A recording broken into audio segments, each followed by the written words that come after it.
I love that countdown thing. It gets me. I don't know what it does. It gets me in the mood. It gets me excited to be here. Feel like I'm walking out on stage and lights are on. I don't know. It's maybe not that epic, but I'm still happy to be here. I love StreamYard. I love using StreamYard. But thank you everybody for being here. Very excited for this one. We're going to dive into something maybe a little bit different than we usually kind of dive into, or maybe just expand on some things that we maybe have only touched on the surface previously. But really quickly, before we dive into the good stuff, really quick reminder, if you haven't already, go get your tickets for the Young Professionals Leadership Summit. We are full steam ahead, and we are very excited about what we have brewing up for that summit, for that conference. Again, it's the Young Professional Leadership Summit happening October 19th in Toronto, Ontario. And you can either go in person. I always recommend going to these types of events in person, especially this one. We're going to do some workshops. We're going to be challenging the audience, and we're going to have some networking events, and we're working with a really, really cool team to help facilitate and make it an awesome experience. But if you can't make it in person, all good. We have a virtual ticket option, and it is priced for anybody wherever you're at in your leadership career. It's $60 for in-person tickets and $20 for virtual tickets. And someone asked me, why is it so cheap? Whatever, because usually these conferences are a little bit more expensive. And it's because we're not doing this for profit. We're doing this so that we can help as many people as possible. We can impact as many people as possible. And any proceeds, any extra revenue outside of costs is actually being donated to a nonprofit. It is the Parents for Education in Toronto. A good friend of mine, Rob Cameronpour, he's the one that's partnered with us on this event. That is a nonprofit that's very near and dear to his heart, one that he actually works with. So anything that is above cost is being donated to them. So we're really doing it because we want to help, and we want to provide a ton of value. We want to help people in their career. We want to help people in their life. So that's the big purpose of it. But, and then just quick reminder for all the shows that we have, things are changing. This is going to be the first one. This Summit Success Series today is really going to be the first one that is in line with kind of the new direction of the show. So this Summit Success Series it's about mindset. And those of you that were on our live on Tuesday for the Founders Focus, that's where we really broke down kind of what are the foundations, what are Summit Success business foundations. And we really went a little bit deeper into what each of those pillars are and kind of some of our framework. Again, it's very 30,000 foot overview. It was very discussionary, but the very first one that we started with was start with you.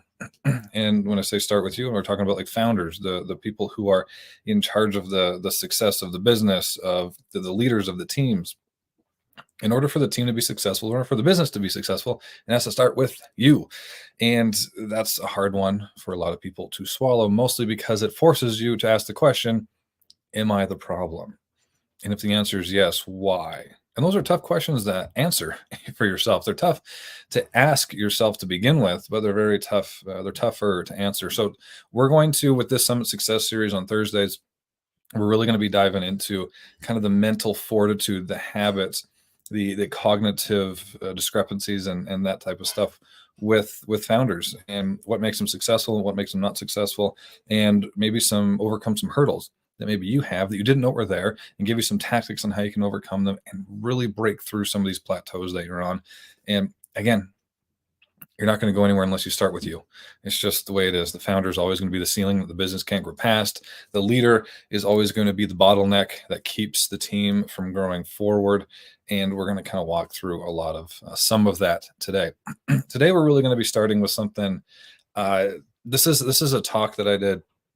I've done a few times, and the very first time I did it was with a nonprofit organization. It was actually with the Chamber of Commerce in Atlanta. And I think it opened, I know it opened up a lot of their eyes to some of the biases that we hold, the biases that we keep, and biases that we don't even know that we have that really hold us back. And also biases that you can identify that sometimes gets used against you. And you'll see a lot of biases when we talk about some of them. You'll see like, oh, I see what they did there. I see how that marketing campaign works now. I see what these stupid politicians are trying to do to me. So you'll become aware of a lot of these things, and you'll see that awareness is actually one of the first steps to overcome some of these mental habits, these poor mental habits that will be holding you back. But so we're very excited for this. And I really became obsessed with human mental performance, what holds us back. and what pushes us forward. What's the difference between somebody who has the same skill set, a very similar upbringing, very similar biological makeup, and what makes them successful and what makes this person not successful? And it really started when I did a stint. I worked in a rehab facility, and the type of people that were coming in there, they're so varied, they're so vast. Because you'd think, we have our stereotypes of who's going to be in the mental institutions or who's going to be in the rehab centers, and you think like they're going to be younger, maybe high school dropouts or homeless people or whatever it is, right? Bad people. But none of them were. None of them were, or at least very, very few of them were, right? And a lot of people that were in there, they're holding on to a lot of past traumas, or they traumas that they almost created themselves, right? So we would have from kids in there that came from broken families to CEOs that just the pressure got to them, right? Maybe they felt like they weren't good enough. They had what we call, I hate the term, but the imposter syndrome. They felt like they weren't good enough. They felt like they could never succeed. Or maybe they lost part of they lost family members or whatever it is, and they just couldn't get past it. And it always blew my mind, like, how are these people, like, what's the difference between this person and that person? They've the same issues even sometimes, but what makes this one choose this path and what made that one choose that path, when it seems so obvious when you're an outside observer? And that's why it's so important as an objective observer to be the objective observer of yourself, of your own mind, right? And that's going to be a big thing that we're going to be talking about today, is how you become and how important it is to become that objective observer of yourself. Because we are, as humans, we really, our minds, we live in two different states. I don't mean like Texas and California. I mean two different cognitive states, right? So the first one is, it's your cognitive state. So it's just your thoughts as they are, right? It's a lot of this comes down to our subconscious. Yeah, everybody, I'm sure a lot of people here, if you've driven to work or you've driven on a route that you've taken, hundreds or thousands of times, you daydream most of the time, and you get to work and you're like, how did I even get here? I don't remember. I was thinking about what I'm going to have for dinner all night, or I'm thinking about this meeting, or I'm thinking about this project that I was working on. Like, how did I get here? Right? A lot of that's your subconscious mind. Like, a lot of maybe some people think it's a little fluffy and that kind of stuff, but there is a big separation between your conscious and your subconscious. And think of our subconscious as kind of like, it's all of these habits. It's kind of all this downloaded data, this pre-downloaded data that's just in there, and it's this culmination of past learnings, traumas, things that we've done over and over again, our habits, and it just kind of runs our body, right? It kind of runs our mind, as we're an autopilot, so to speak, right? So, and we're going to kind of talk through some of those things that can live in that state, in your subconscious today, that and hopefully you can recognize some of these things in yourself, and then you can start putting some strategies in place to correct them or point them in the right direction. But your cognitive state is just your thoughts as they are, right? If we want to be a high performer, if we want to achieve something different, if we want our business to grow, if we want to get out of this rut that we're in, or move on to the next chapter, so to speak, we have to do something different. And a lot of times it's not, especially founders, especially business owners, and I've been there plenty of times. I still come back to it sometimes. So I'm not going to say I'm totally void of doing some of these things, where we just think if we do more of the same, do it harder, try harder. All right. We listen to, the Hormozis and that kind of stuff. And I love a lot of his stuff. I'm just using this as an example, where he says, just work 12 hours a day, work 16 hours a day, 6 days a week, and you'll achieve success. Okay, that is maybe something different than what you're currently doing. If you're currently doing 8 hours a week, yes, 12 hours a day 8 hours a day. If you're only doing 8 hours a week, that's part of the problem. But if you're working 8 hours a day, yes, okay, doing 12 hours a day is going to be something different. But if that 12 hours, or that extra 4 hours is you doing the same thing, you're going to get a similar result. You're still going to hit a wall. There's going to be a wall eventually, right? You might be able to get a little bit further ahead, but you're depleting the gas tank at that point. In order to do more, you have to take out, right? You have to apply more gas. You have to take more time away from family, away from things that make you happy, away from your health, away from your mental health. So there's always these trade-offs. So in order to achieve a different result, not more of the same, you have to do something different. And in order to do that, a lot of time you have to be in this second state, which we call metacognitive state. And then again, this is being living more in your conscious mind, right? So you're seeing from above the mind, right? So you're being that observer, being that objective observer of your thoughts, and you're thinking about your thoughts as opposed to identifying as your thoughts. So an example of this would be if you made a decision, that decision didn't pan out, instead of just being like, okay, I'm gonna make another decision right now, or I'm gonna like really quickly divert and go over here. I'm gonna react really quickly and start doing something else. You sit back and you say, okay, why did I make that decision? What facts did I take into consideration? What facts did I ignore? Did I talk to anybody? Did I try to maybe ask somebody who had a different point of view to challenge me here? Or what did I do? Why did I make that decision? I'm sure some people that are here, that's happened to you before, right? Where you make a decision, it's the wrong decision, you pivot really quickly, and then you pivot again, and then it doesn't work out, and you just keep reacting. And then eventually you're like, what am I doing? Why am I making these decisions? This is silly. Where did this come from? Right. So, and I'd love to hear, I know that there's a big lag. So there's a time difference between, I think we're like 20 or 30 seconds behind. If you're on LinkedIn, you're going to be seeing things, 20 to 30 seconds behind. But that's okay. I still want you to jump in the comments on when maybe an event like that, or maybe a time where you've kind of that light bulbs come off and you're just start asking yourself like, why did I do that? What was that? What was I thinking?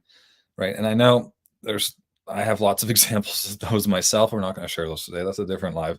We'll talk about that on the Summit Coffee Club on Saturday mornings. Another shameless plug.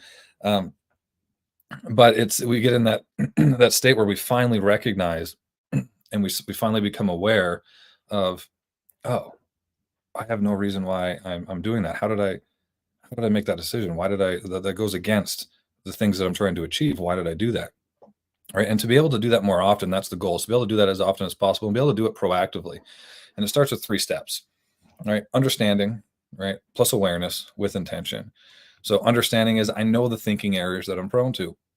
So when you have that realization, you're like, oh man, I'm prone to being really quick at reacting based on something that, okay, this happened to me a while ago, and this is forcing me to then make this decision. So I need to be aware of that when it comes up. So you understand it. These are the biases, these are the thinking errors, these are the mental habits that I'm prone to. Okay, I really want to lose weight. I need to lose weight. I need to get healthier. When I get to the buffet and I get over to that side of the table, I get over to where the cake and stuff is, I can't control myself. So I need to be aware of that when I'm in those types of situations, and I need to become intentional with putting processes and practice in place to improve these mental habits.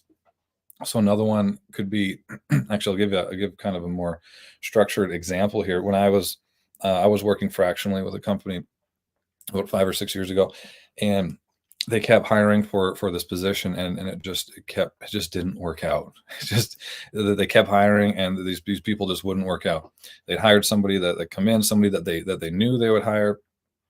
Like, oh, I know them, so they'll definitely work out because they don't want to piss me off, right? They'll work out type of thing. And then they were uh, what would happen is they would keep making these decisions over and over again, just based off like, okay, we just need somebody in the seat. We just need somebody in the seat. Okay, I just need somebody here. I know this person. I'm comfortable with this person. I know somebody who knows this person. This is my cousin's sister. We should be able to, which is, I guess, just your cousin. So let's just hire them. And it became pretty obvious. It's like, have you tried hiring somebody who maybe you don't know? Maybe give that a try, because these other 6 people and hundreds of thousands of dollars you've wasted training people and hiring people, and time you've wasted and bandwidth you've wasted, maybe it's not going to work out. Maybe we should try hiring somebody else. Let's try a different method here. And he was like, well, no, last time I did that, they just completely ghosted me. Like, and it took forever. We wasted all this money on Indeed. We wasted all this money on, I think it was on LinkedIn as well, and it was just so complicated. We couldn't find anybody in the area, and it was really, really difficult. So I was like, okay, well, what did you do? And is that thought process, is that mistake that you made before, is that holding you back for maybe looking at the process again and trying again, and then continue to improve? Because obviously this one isn't working out prior to that. And he's like, well, no, because the first 10 employees I had, they worked, I knew them, they're close friends of mine, or I used to work with them or whatever it was. So I hired them and they worked out. So I'm just going to keep doing that. It's like, well, it's not working out. It's not working out. So his mental habit, his bias was that okay, I did this in the past and it worked out. So now I'm comfortable with this. This is something that I'm comfortable with because it's worked in the past. It's worked when my company was half the size. It worked when it worked when times were very different. Technology was very different. The company was very different. Right. So he was stuck. He was stuck in that. He had that bias. He had that mental block of, okay, if I just keep hiring people that I know, it'll work. Well, clearly it's not. So he wasn't taking his biases weren't allowing him to take the data, the information into consideration, the real information in front of him into consideration to make a better decision. So we had to coach him on understanding the mental block that he had and why it was there. He became aware of it when he started making those types of decisions in the future, when those types of decisions needed to be brought to his attention again. So he was aware of it, right? And then we put in the process. We intentionally put in the process that would make him feel better. So we had the role that we needed to hire for. We clearly defined the role. We put those processes into place. We made it really, really clear as far as setting expectations and who would be more successful in the role. And then made it really, really clear, we'll call it now like a role avatar. I didn't know as much as I did back then as I do now, but we did our best. And the next person that we hired, they ended up working out. Right. And the next person he hired ended up working out. And then he saw the way he was making decisions in general, not just with hiring, but with a lot of other things too. What networks was he going to enter into? What type of partnerships did he have? The way he spoke to his employees and his customers, it changed because he became aware. He understood some of the errors, the mental errors that he was prone to. And then he became aware. He understood them, became aware, and then he would put the processes in place to avoid them and create a more positive outcome, right? So I wanted to reflect again. I kind of rambled a little bit just because I know that it's going to be a little bit laggy, but I love this. You love this slide. It's good, Chrissy. I'm happy you're here, Chrissy. Happy you're here. But I want you to reflect on this a little bit. Again, I know there's going to be some lag, so you can throw it in whenever you want. Throw it in the comments. But what is something that you want to improve? Maybe something that, as we kind of talk through this, something that's like, oh, I'm prone to doing that, or okay, when I make decisions, I tend to think a little bit too quickly, and I don't take the information into consideration. So then I just do the first thing that comes to mind. I just let my cognitive state, or my cognitive state, I let my subconscious just take over, and I just make the decision that's most comfortable to me. I don't try to do anything different. I don't really think of the outcome I'm trying to create, right? And then how has this thing held you back, and what are you going to do going forward to improve it? So whenever you're, again, there's a lag, I get it. Jump in the comments. We'll come back to them when they're in there, when the time is right. All right. But we talked a little bit about what these biases are, or sorry, we talked a little bit about biases, but let's get on the same page as far as like what actually are cognitive biases. And they're systematic cognitive dispositions or inclinations in human thinking and reasoning that often do not comply with the tenets of logic, probability, reasoning, and plausibility.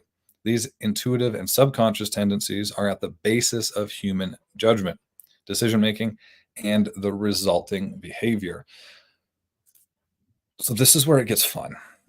I don't know if fun's the right word, but especially that last part there, human judgment and decision making and the resulting behavior. There's so many examples of negative cognitive biases or people giving into their biases. There's so many examples of that out there right now, especially in the last 4 to 6 years, right? When it comes to politics, so much of it, and marketing, a lot of big marketing companies, a lot of marketing in general takes advantage of your biases as well, right? They create their own teams. They create tribes, right? Tribalism is a type of bias, right? I'm part of this group, so anything any other group says, I'm against, even though there's probably some validity to what they're saying, but because I'm on this team, I'm going to be against them, right? And like if you took a step back, if you went into that metacognitive state, and you took all the information in, and you really looked at like, okay, why am I saying this stuff? I don't even know what that word means. Why? What data am I looking at? What information am I looking at? I haven't even had a conversation with somebody who could possibly disagree with me. And you can see how these teams are forming, and it gets so malicious, so malicious. So it's everywhere. Politicians, marketing, they all use it to their advantage to put one person against the other, to create these team thinks, these tribalism, these tribalism thinking, and it can be really, really poisonous, toxic, right? So to be aware of that, understand it, become aware of it, and then catch yourself and be like, oh, wait, okay. So am I just yelling this because this is the way I feel? And the way I feel is not really based on any of the facts or reasoning. And if I actually dove in and did some homework on this, would I maybe change my mind? Oh, but that's scary because then I wouldn't be part of my group anymore. If you want to succeed, if you want to do something different, you got to think differently, right? But why do why do we have these cognitive biases? Well, they depend on a lot of factors: your upbringing, influencers, teachers, mentors, social media is a big one. It's crazy how much of an influence it has on us. Geographical location. So where did you grow up? The culture that you grew up in. Maybe you had some traumatic events, some things that you want to avoid. Subconsciously, I avoid these situations now, or I avoid even thinking about those. Mental habits that we talked about, and evolution.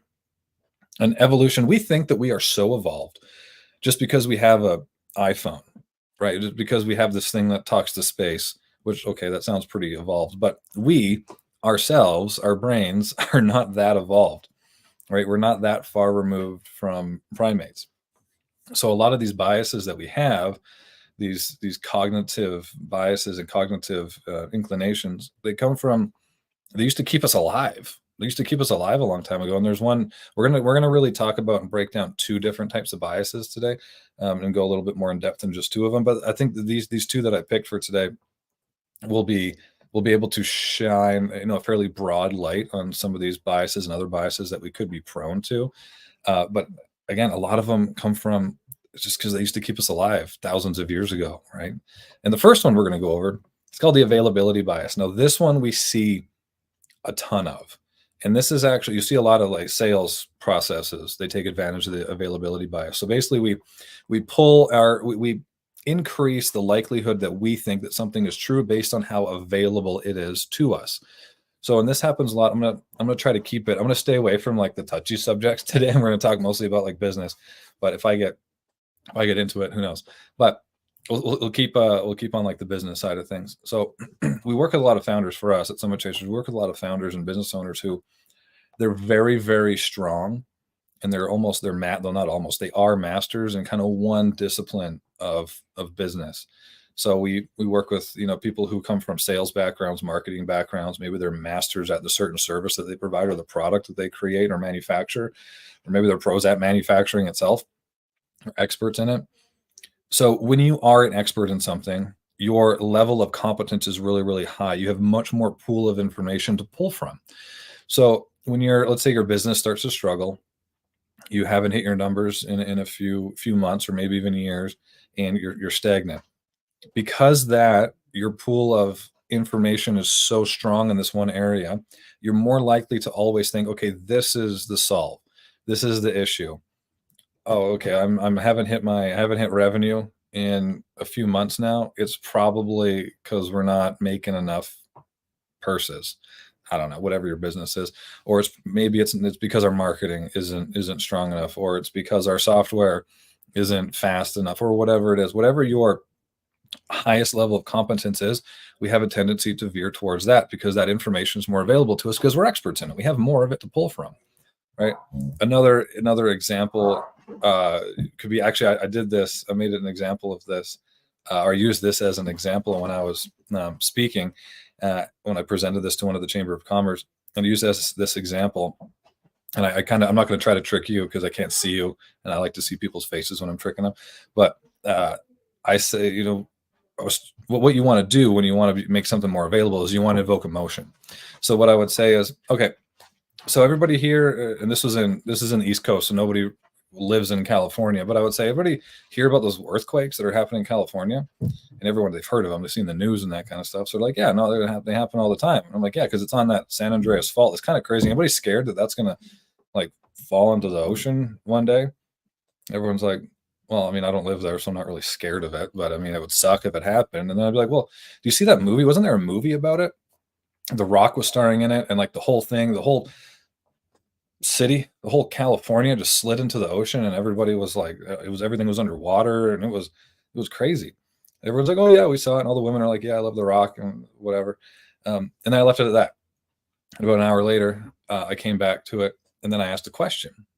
I asked, how likely is it that there would be a flood in California from an earthquake? Well, as some of you know, some of you are in California, you know about California. California doesn't flood very often. It's been on fire for a few years because there's lack of water. And everybody was, a lot of people, like, oh yeah, no, it's probably pretty likely, because they equated the likelihood of an earthquake with the emotion that they felt when they pictured the movie in their head with the likelihood of it happening. So that information was more available to them, right? So they used the likelihood of a flood and they associated that with how likely earthquakes are, which earthquakes happen fairly often in California, and the emotion that thinking of the movie brought up, and that made it more available. So to them, in that moment, they didn't bother Googling it. So again, this was not that long ago. Everybody had an iPhone on them. They could have Googled it, right? So instead of getting all the data to make a good decision, to make a good assumptive guess, at least, they just put their hands up like, no, yeah, it probably could happen pretty often. And then we Googled it, and then bad floods happen every like 100 years in California. But because that information was more available to them, right, they took it as more true. They increased the because it was available, it increased the possible validity of the statement. So really what the availability bias is just cognitive substitution, where you replace a difficult question with an easier one. So the difficult question is, how representative of this thing or scenario or is an outcome of reality, right? So how is this situation that's in front of me, right? Or this decision that I'm making, if I was to make it in this way, how representative of it is that of actual reality based on information, based on facts, based on me maybe having, my thoughts and my intuition challenged by somebody else, right? How representative is this thing, scenario or outcome of reality? How real is it? And that's a difficult question to answer, because you have to go talk to people, you have to go get data, you have to dig, you have to challenge the way you think, right? Sometimes it's uncomfortable. People will challenge you. People will say, "Oh no, you're wrong at this," and people don't like to be wrong. You don't want this. It's uncomfortable, right? So it's a difficult question to answer. So, but we replace it with an easier one, which is, how available is it to me? So how easy is it for me to pull up this information from my head to fill in this blank when really that shouldn't be a blank? It's based on, there's facts out there with a clear answer, right? So how does this affect you? And is there any examples where this has affected you, where you've made these really quick rash decisions based on an available piece of information, because maybe it's attached to a heightened emotion, or it's attached to something that happened in your past, or something that somebody said to you once, or because it's part of a group that you're a part of, they have a similar outcome, or they have a similar idea, so you just kind of go along with it because you're like, well, they're thinking it, so I'm just gonna think it too. If they're doing it, I'm gonna do it. Right? How has this affected you? All right, and this is something that affects, well, I don't want to say it's not like a disease or anything like that, but this is something that a lot of high performers, when they do break through, when they do become high performers, and when they do succeed, this is something that they have to work on. This is something that they have to work on consistently. This is something that it takes time, it takes intention to overcome. Because then, again, if you're like me and you're in your mid 30s, a lot of these biases you've had, these habits you've had for a long time, it's hard to break them. But with intention and practice and consistency, you absolutely can. Absolutely can. But I'd love to hear how has this affected you, or has it affected you, or maybe somebody else? How has it affected somebody else that you know?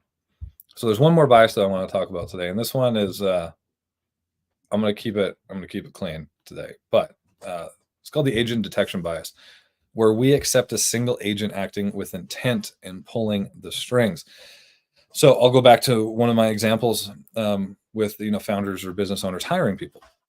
Do they hire somebody, they don't work out, and they're like, that person was a dud. Let's hire somebody else. Hire a new person. That person didn't work out. They were a dud. They weren't supposed to work here. They shouldn't be in this industry. Blah. Why did they even give me their resume? Well, I hire another person. They're not working out. Whatever. This is like, how are we going to ever find somebody for this? That's part of that is the agent detection bias, where you want to blame a single agent, a single thing on the outcome, when really it's a lot of these intricate things put together. It's a lot of different events put together. It's a lot of things had to happen for this one thing to not work out, right? And again, you see this a lot with politics. It's like that one person, it's their doing, it's there. But if you really, we give people way too much credit, way too much credit. It's usually not one person. It's a whole army. It's a whole team of people. It's a whole team of policies. There's lots of discussions that happen in the background. There's lots of things that have to happen in the background for decisions to be made, for things to come into action, for things to come into fruition. But we like to point fingers at one thing. We like to blame one thing. And this is an example of one of those things that came from an evolutionary trait, something that kept us alive.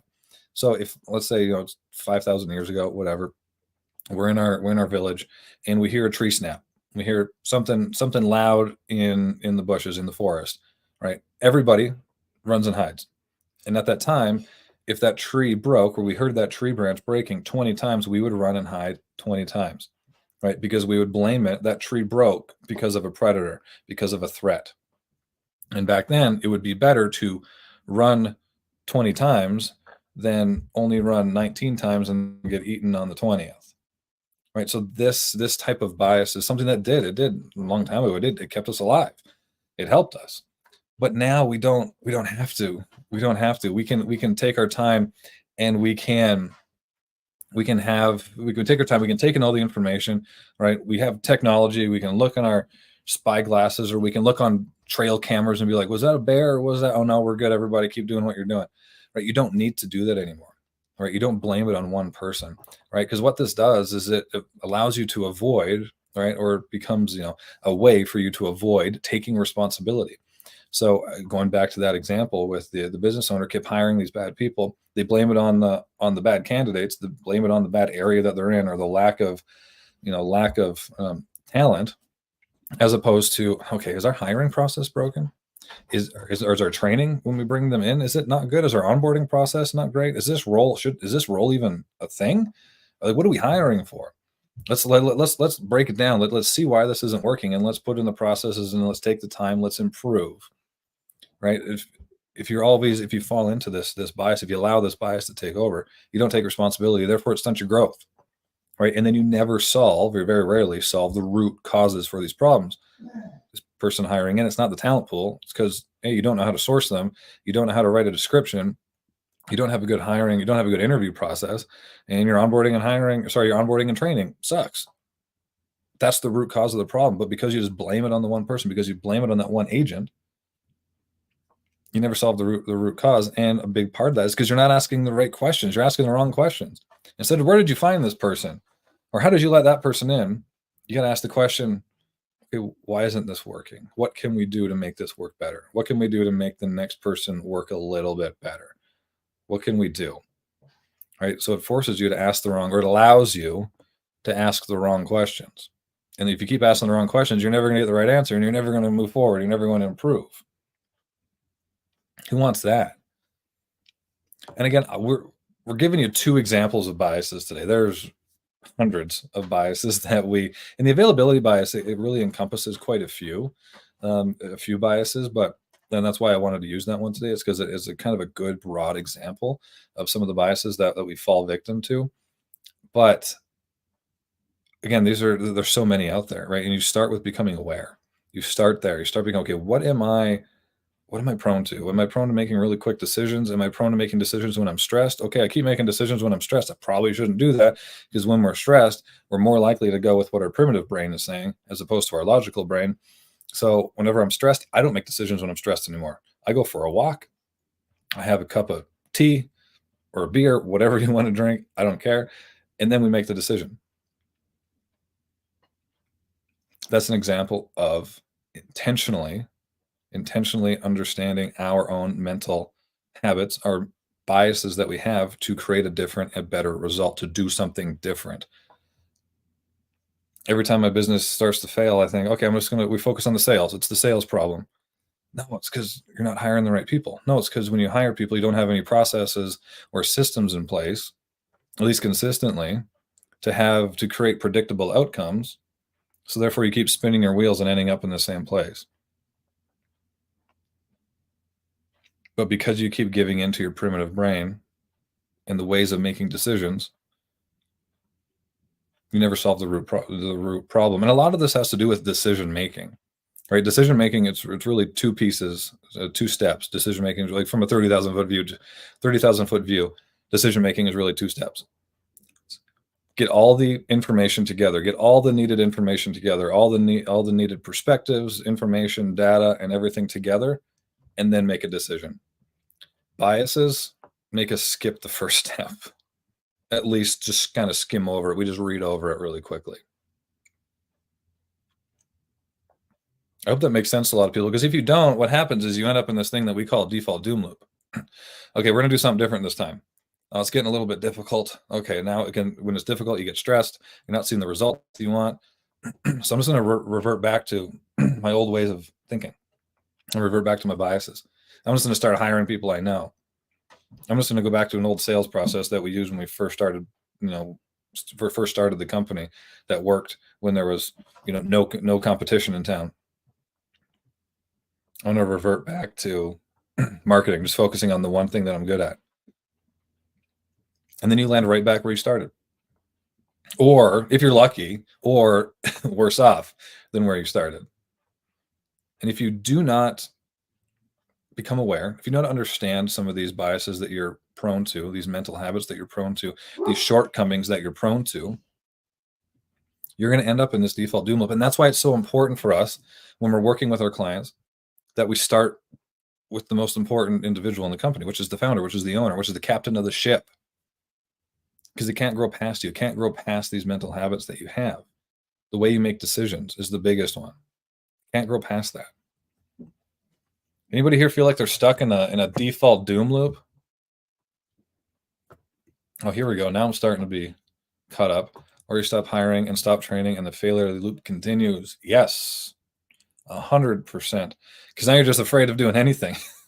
Like, what's the point of hiring these people if they're just not going to? Sorry, what's the point of training these people if they're just not going to work out? I don't want to hire anybody because nobody ever, they don't do anything. It's so hard to find talent around here. Like, no, there's talent out there. I heard somebody blame it on just because nobody wants to work. Like, okay, there's some people that I'll agree with some of that. So there's a lot of people that don't want to work. All right, at least maybe they don't want to work with you. But there is some people, there's a lot of great people out there that could be a great fit for your business. It's a big world out there. And the world keeps shrinking because of technology. But you have to take responsibility for that. You have to identify, okay, why do we keep hiring the wrong people? Or why do I attract the wrong people? Now, why am I not even trying? Is that why? Is that because, okay, because it hasn't worked out in the past? Now I'm just going to take that as written in stone, and therefore I'm just going to stop doing it? I like it, John. Adriana, being aware of the agent bias is game changer. Taking responsibility is key as a founder. Yeah, the agent detection bias is a big one. Again, because it forces you to, or allows you to really put the blame on somebody else or on something else. And then you don't have to improve. The processes don't have to improve. It's not your fault. So why do you have to improve? It's this person's fault. And you start taking control, you start allowing the control of your own life and your success to fall on somebody else. Somebody who really has nothing to do with you. People are blaming presidents and blaming mayors and blaming CEOs for their own misfortunes or their own lack of success. It's not on them. You're giving them way too much credit. Why would you want to give somebody that much power over your life? Right? And if you keep falling into that, that's what you're doing. You're handing them the keys to your own mansion. You're handing them the keys to your future. Why would you want to do that? Right? And if you want to get out of it, it starts with these 3 simple steps. Understand these biases and mental habits, these shortcomings, these doom loops that you keep falling into. Understand them, become aware of them. You can catch yourself, and then put these systems and processes in place with intentionally change them. One thing that Adrina and I did, we wanted to challenge ourselves, right? And again, I've said this before, where for the most part, I know that there's a lot of people out there that are struggling, especially in the US and even Canada and all that kind of stuff. But for the most part, we have it pretty easy, especially if you compare it to other places. So if we want to grow, if we want to push ourselves, if we want to create some sort of different success, right, and an absurd amount of success, which is what we want to do, you have to very intentionally put yourself in those positions to grow, right? We identified that, hey, we're not very good at time management, so let's put ourselves in a really crazy situation where we have to be very, very good at time management. Sold everything, ran the business out of a trailer, traveling the country. We got really, really good at time management, but we did it with intention, and we created processes, systems to put in place so that we could be really good at it. And we grew the business. It ended up working. I'm not saying you have to do that drastically, but it starts with understanding, become aware of it, and then put those little processes in place. Just don't go to that side of the buffet. Just don't go over there. Right? When you have a bad hire, put a process in place of doing some investigation right, of why they were a bad hire. And it could be that they're a bad hire. It could be. I mean, it could be that they just didn't work out. I mean, dealing with people, it's not always going to be perfect, but you can always improve. You can always increase the odds in your favor that you're going to have a good outcome. And it's really difficult to do that if you don't take responsibility, and if you don't have that intention, and you're not aware, and you don't understand why it happened in the first place.